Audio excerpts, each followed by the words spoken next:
तिखट तडकामध्ये आपलं स्वागत आहे। नारळी पौर्णिमेनिमित्त आपण खोबऱ्याची वडी बनवणार आहोत। तर इथे मी 3 वाटा खोबरं घेतले, हे माप घेतले। तुम्ही कुठलेही तुम्हाला पाहिजे तसं माप घ्या। तेवढेच एक भांड साखर आहे, 1 भांड दूध आहे आणि ही दुधाची पावडर आहे, अर्ध्याला थोडीशी जास्त। तर आता आपण पॅन ठेवला इथे इथे 1 चमचा तूप घालूया। हे साजूक तूप आहे, शक्यतो चांगलंच तूप घ्या, कारण नाहीतर मग त्याला वास येतो।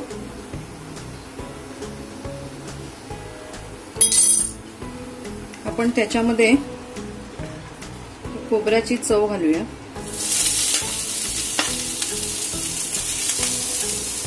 आपल्याला जास्त आणि हे खोबरं मी मिक्सर मधून काढून घेतले, जरा खवलेलं नारळ मिक्सर मधून थोडंसं फिरवून घेतलंय। तुम्ही याच्याऐवजी सुकं खोबरं पण वापरू शकता। आपल्याला जास्त परतायचं नाहीये, त्याचा कलर नाही बदलला पाहिजे। त्याच्यामध्ये आपण घालणार आहोत दूध।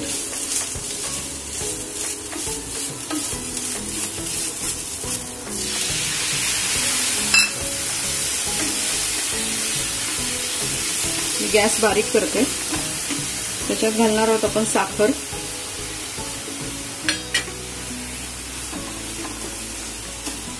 आणि ही दुधाची पावडर। ही ऑप्शनल आहे, तुम्ही वापरायलाच पाहिजे असं नाही, नसनाळीत टाकली तरी चालेल।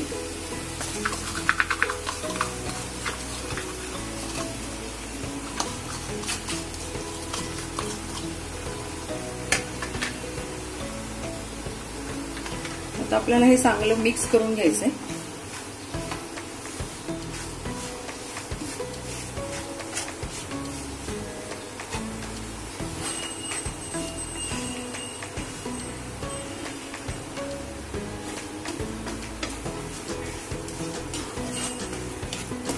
सारखं हलवायचंय, लागता कामा नये आणि गोळा होईपर्यंत साधारण आपण हलवत राहूया।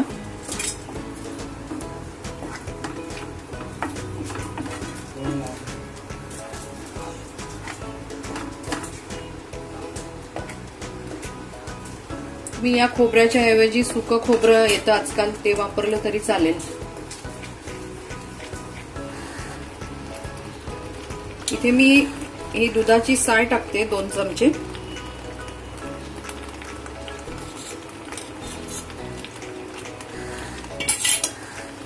चांगलं मिक्स करून घेऊया।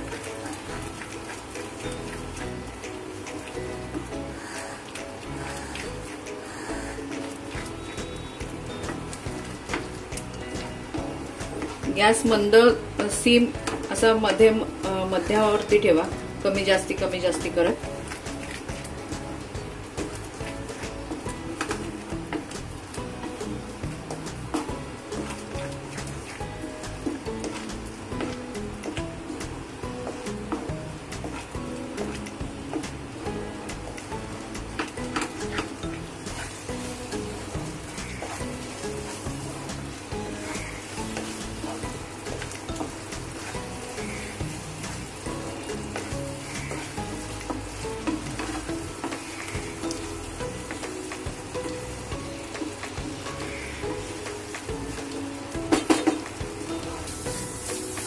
बऱ्यापैकी गोळा होत चाललाय। आपण ताटाला तुपाचा हात लावून घेऊ। तुमच्याकडे ट्रे असेल तर ट्रेला पण, ट्रेमध्ये पण तुम्ही टाकू शकता।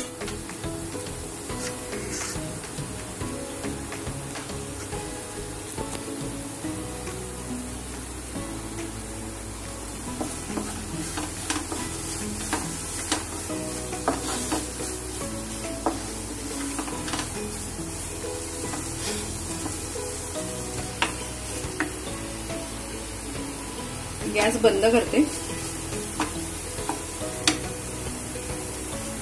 आपण इथे ताटामध्ये काढून घेऊया।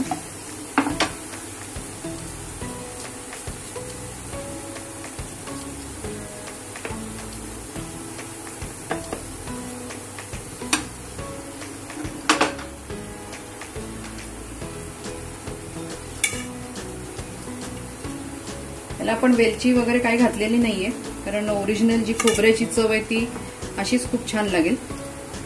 आता आपण हा जो बाकीचा गोळा आहे याच्यामध्ये आपण इथे मी थोडासा कलर टाकलाय, त्याच्यामध्ये मी दुधाची पावडर मिक्स केली आहे.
इथे आपण ही सेट करायला ठेवली आहे. वरती मी डेकोरेशनसाठी बदामाचे तुकडे लावले, हे पण ऑप्शनल आहे, तुम्ही लावले नाही तरी चालेल.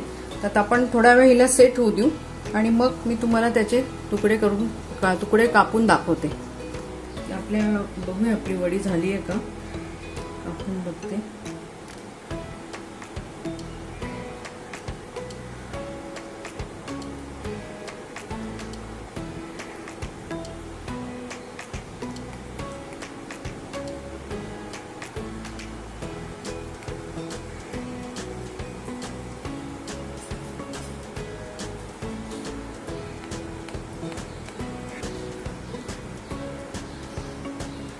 रक्षाबंधनच्या निमित्ताने हे स्वीट करून बघा घरी, कसं वाटतं ते आम्हाला कळवा, फोटो काढा पाठवा.